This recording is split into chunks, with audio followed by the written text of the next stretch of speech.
Compromise அடைஞ்சிருக்கீங்க நீங்களும் ஆளுநரும் அப்படின்னு கேள்வி கேட்டேன். அதற்கு எந்த விதமான ஒரு பதிலும் கிடையாது. அதுக்கு என்ன சொல்லியிருக்காருன்னா, கலைஞருடைய படத்திறப்புக்கு பிரசிடென்ட் வந்தாரு, அப்போ நீங்க போட்டீங்க அப்படின்றாரு.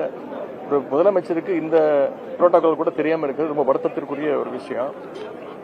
பிரசிடென்ட் வரும்போது பிரசிடென்ட்டுக்குன்னு ஒரு புரோட்டோகால் இருக்கு, ஆனா ஆளுநருக்கு அப்படிலாம் கிடையாது. பிரசிடென்ட்டுக்குன்னு ஒரு புரோட்டோகால் இருக்கு. அந்த புரோட்டோகால் படி தான் அன்றைக்கு அந்த தேசிய கீதம் அன்னைக்கு பாடப்பட்டது.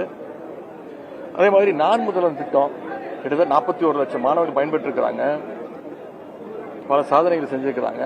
அந்த திட்டத்தை ஏன் முடக்கியிருக்கீங்க அப்படின்னு நான் கேட்ட கேள்விக்கு கண்ணாபின்னு இஷ்டத்துக்கு ஒரு ஆதாரம் இல்லாம முறையான பதில் இல்லாம என்னென்னமோ குற்றச்சாட்டுகள்லாம் வைக்கிறாங்க. மின்வெட்டு தொடர்பாக கேட்கப்பட்ட கேள்விகளுக்கெல்லாம் மீண்டும் அதான் அவகாசம் கேட்கறாங்க. அதையும் தூக்கி திமுக மேல பழிய போட்டுட்டு ஃபியூஸ் கேரியரை புடிங்கிட்டு போயிட்டாங்க அப்படின்றாங்க. எந்த விதமான கேள்விக்கும் ஒரு தெளிவான பதில் இல்லை.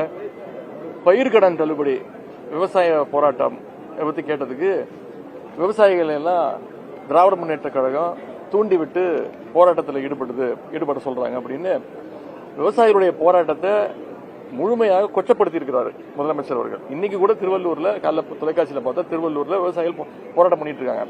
ஏன் இந்த விவசாயிகள் போராட்டத்தை திமுக தான் தூண்டி விடுதுன்னு விவசாயிகளை நம்முடைய முதலமைச்சர் அவர்கள் மிகவும் கேவலமாக கொச்சைப்படுத்தி கொண்டிருக்கிறார்.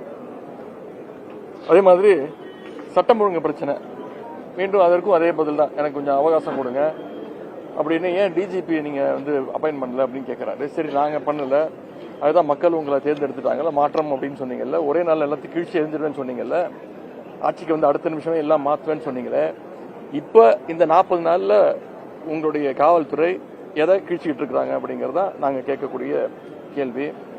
ஒவ்வொரு நாளும் வன்முறை சம்பவங்கள் அதிகரிச்சுட்டே இருக்கு. ஒரே நாள்ல 24 சம்பவங்கள் நடந்திருக்கு. அதற்கெல்லாம் எந்த விதமான, இன்னும் சொல்லப்போனா அவங்க ஆளுங்கட்சியை சேர்ந்தவங்களே அனைத்து குற்றச்சாட்டுகளையும் அவங்களே ஈடுபட்டு இருக்காங்க. அதற்கான ஆதாரத்தை நான் இன்னைக்கு உங்ககிட்ட கொடுக்கறதுக்கு தயாரா இருக்கேன். நேற்று சபாநாயகர் ஆதாரம் தான் கொடுங்கன்னாங்க, ஆதாரம் கையில வச்சிருக்கிறேன், ஆதாரத்தை உங்ககிட்ட கொடுக்கறேன். அதே மாதிரி இப்படி அனைத்திலையும்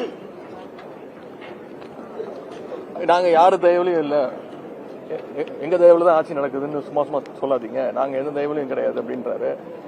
அப்படி இல்லைன்னா ஏன் ஆட்சி அமைஞ்ச உடனே போய் அண்ணா திராவிட முன்னேற்ற கழகத்துடைய ஒரு பிரிவு மட்டும்